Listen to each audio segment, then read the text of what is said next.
Without further ado, I'd like to introduce Alex Gilbert. Hello, everybody.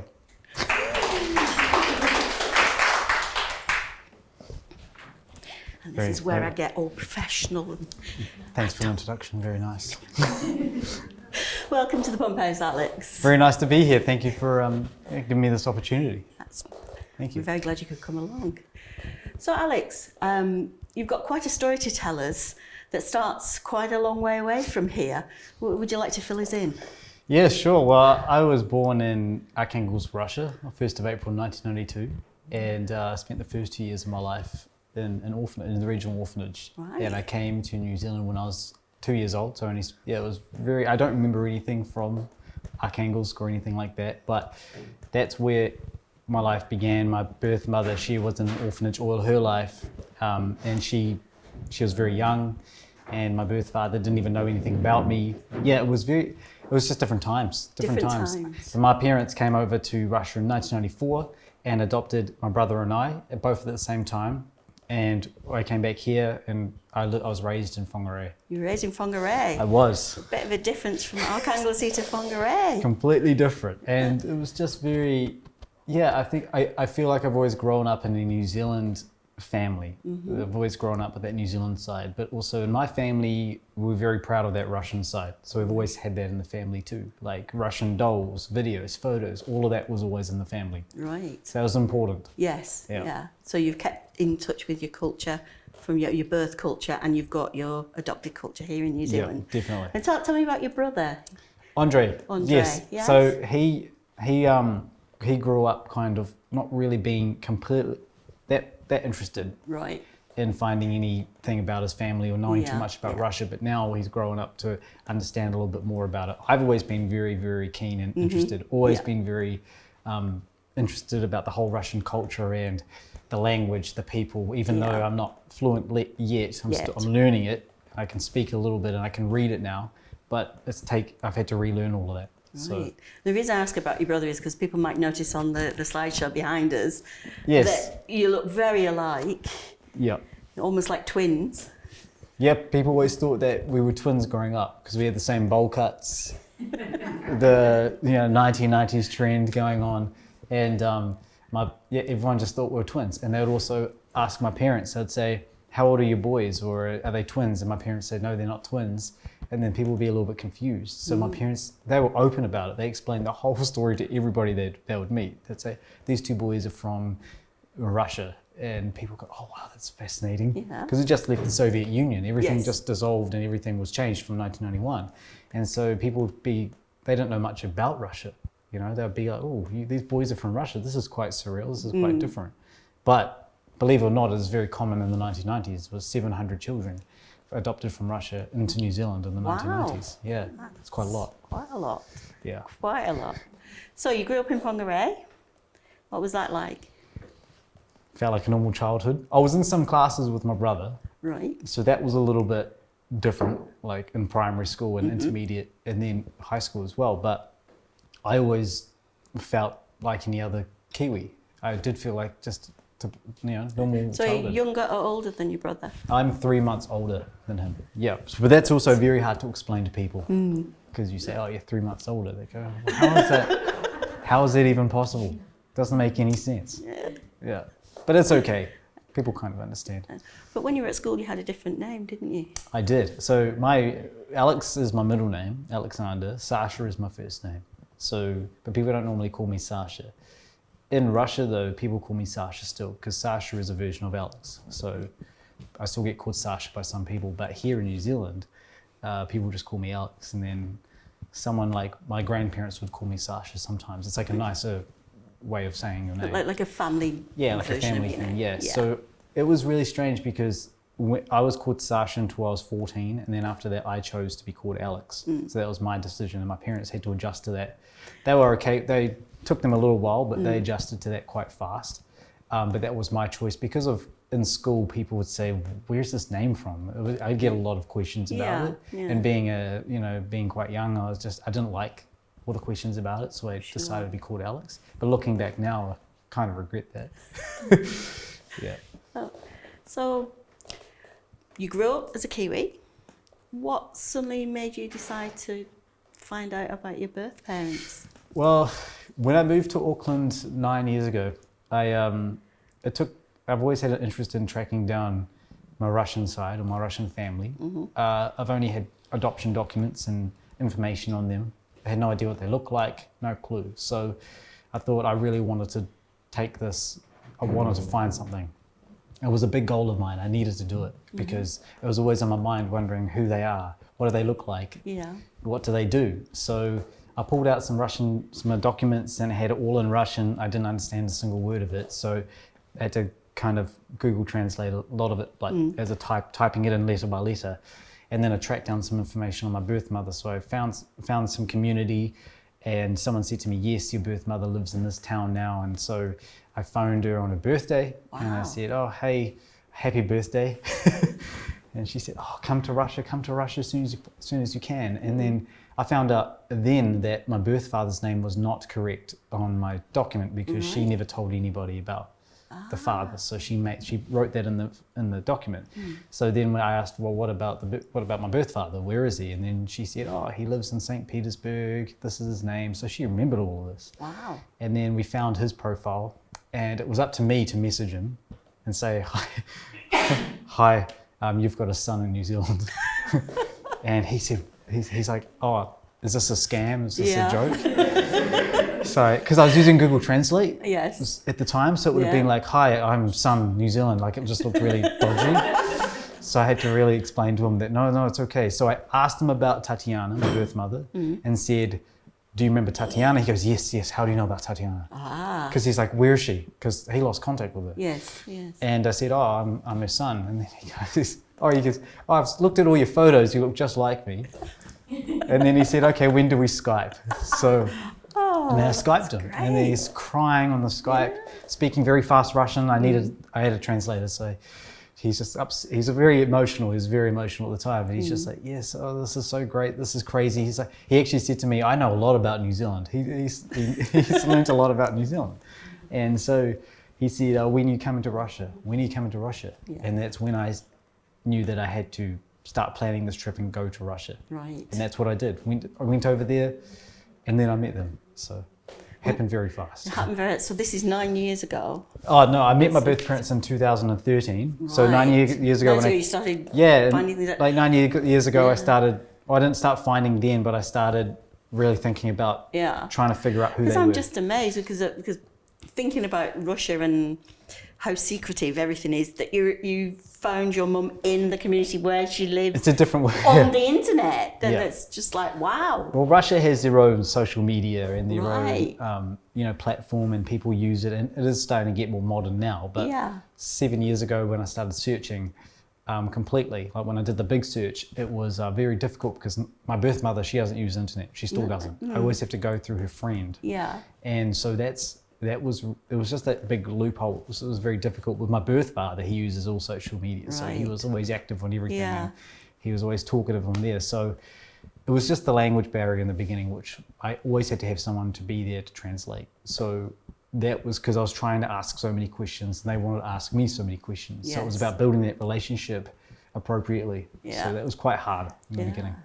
So you went out there in 2013. Went over there, yeah. Did you know what to expect? Did you have a clue, or were you not sure?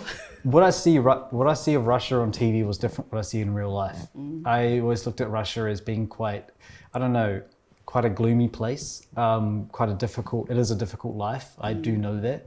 But going there in real life, I loved it. It's beautiful. I had such a good time, and I went into Moscow first, and then we took a 5-hour, 6-hour drive to meet my birth mother early in the morning. As soon as I landed in Moscow, so it was 2 days of flying, the next morning at 5 a.m. we had to drive and meet my birth mother. So we met her, and she was standing outside her apartment, and she just said, oh, Sasha, how are you? How is everything? All in Russian. And I said, I'm good. I didn't know what to say. I was very nervous. There's a lot of emotions running through my head. I remember when we got to the apartment, and the guy, the translator, he said, your birth mother's standing like just over there. And I could see you just waiting for me, and I got out of the car and I walked over, and it was just a weird time to me. It was really, but my birth father, the next day I met my birth father after meeting my birth mother, And he just went crazy. He's like, this is the craziest thing. He's like, the whole family was there waiting for me. Wow. He said, this is your grandma, this is your half sister, this is my wife, this is my wife's sister. Everyone was there. I bet that blew your socks off. Just like, wow. Couldn't keep up because we had one person translating, and every single person would be asking a question all about New Zealand, all about my family. What is New Zealand like? I was in touch with my parents every day when I was there, just on the phone. Yeah. So from that, you then decided to try and help other people to find their birth parents. How did that come about? Yeah, so 2 years after meeting my birth family, I set up an organisation called I'm Adopted, which helps adopted people connect with each other, share the stories, reach out to each other, give advice, give support, because I didn't have that when I did my search. So I wanted to create a community or platform that would help other people, because it needs to be there. It needs to. People want to learn from other people's journeys, good or bad. It's good to learn from all of those journeys and talk to somebody, because I had so many unanswered questions all about, am I doing this correctly? I don't know if I should be doing this. I don't know if it's a good thing or a bad thing. Am I leading my family down? There's all these questions that was always running through my mind. So having a community is great because people can talk to each other. They can reach out for advice and ask about that. And it's just why it was created, because it needs to be there. Yeah. So tell us a little bit more about I'm Adopted. So we've got, how do I explain this? We've got people all across the world that help out with it. So I've done some stuff. I've gone back to Russia after meeting my birth parents. I've been back about 8 times now. It's quite a lot. But I've done a lot of work in Russia with organizations, orphanages, because there's adopted people all across the world. So we focus on not just Russian adoptees, but adoptees everywhere. So no matter what country you're from. So it's about, because everyone's got that unique, we all got that thing in common. We all have unique stories, but we all have that one thing in common. That we're all adopted. So it's good that we can talk about that. So we've done all sorts. We've done meetups. We've met up with other people across the world. We've done meetups here in Auckland. A lot of adoptees. It's just been great because it's just provided an open voice and an open space for adopted people. And I've met some pretty incredible people over the years, and it's been great. So you've got people on the ground all over the world, helping adoptees all over the world, and you're sitting at the top of it all. Well, we've got. It doesn't sound as complex as that, but we've got some great people, and it's we've got 2 people here that are involved with it. Right. And it's on Monday we officially became a charity, which is big for us because there's a lot of paperwork and stuff like that. But it means that we can open the doors now to other opportunities and resources, because it's just about it's about just helping. We do it because we want to help other people. And it's just been good to have that. And I would have, again, 7 years ago, I would have searched this up and reached out to somebody in there, because there were so many questions that all of us have. Is like, am I doing this correctly? Should I do this? I don't know if I should. I need to talk to somebody who's been through this, or if they've been through it, what is it like? What do I need to prepare for? Because I get a lot of questions now. People say to me, what do we do when we get there? How do you approach the language barrier? What happens if your birth family turn your back on you? And that happens a lot. We talk about all that. And that was one of my fears myself. But we all have to know that we all have to be prepared for that. No matter what. So it's about building that support for each other. And then if you know that, if something does happen, then you know that you've tried your best, you've connected, and you might find some closure somehow, knowing who they are. And you've got people who've got your back. Exactly. Around you. So you've got someone to talk to. So that's why having that organisation is good for adopted people always. That's amazing. I mean, the fact that you went all that way and you did all that by yourself, and as you say, it could have all fallen flat.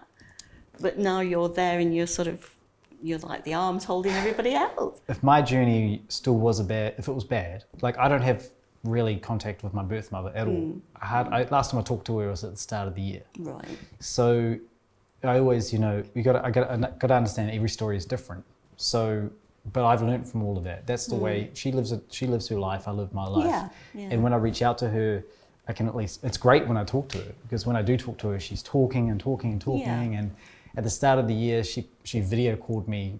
She's never done that. But Wow. she got her friend's phone and she tried to figure out how to use the phone. But she was talking to me, and she was just telling me about, you know, all the pandemic and stuff and how everything's in Russia at the moment. So she was talking about that, and then that's the last time I heard from her. But with me saying that, I write her letters. She gets the letters.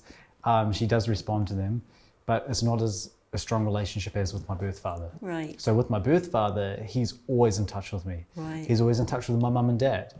And I forgot to say, my mum and dad have also met my birth parents. Right, So they did that. Did they go to Russia? They went to did Russia, yeah. as well. It was about, when was that? 2015.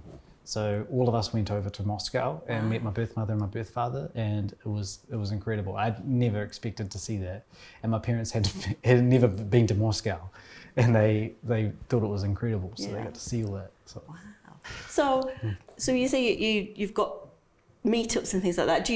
Is there a lot of Russian adoptees here in New Zealand? 700, yeah. plus. 700 Yeah. plus. So we all in our 20s, you know, in the 20s now. So, and there's some, I think the last of the adoptees were in the early 2000s. Right. That, you know, they're all growing up, and a lot of them are just with internet and social media, a lot of them are just wanting to, a lot of them don't, and a lot of them do want to connect with that Russian Yeah. side. So it's about knowing what information they have, or just reaching out and meeting other adoptees, because to them, they want to reach and meet other adoptees. They want to Yes. learn from people's experiences and their journeys. So I always say that's such an important thing.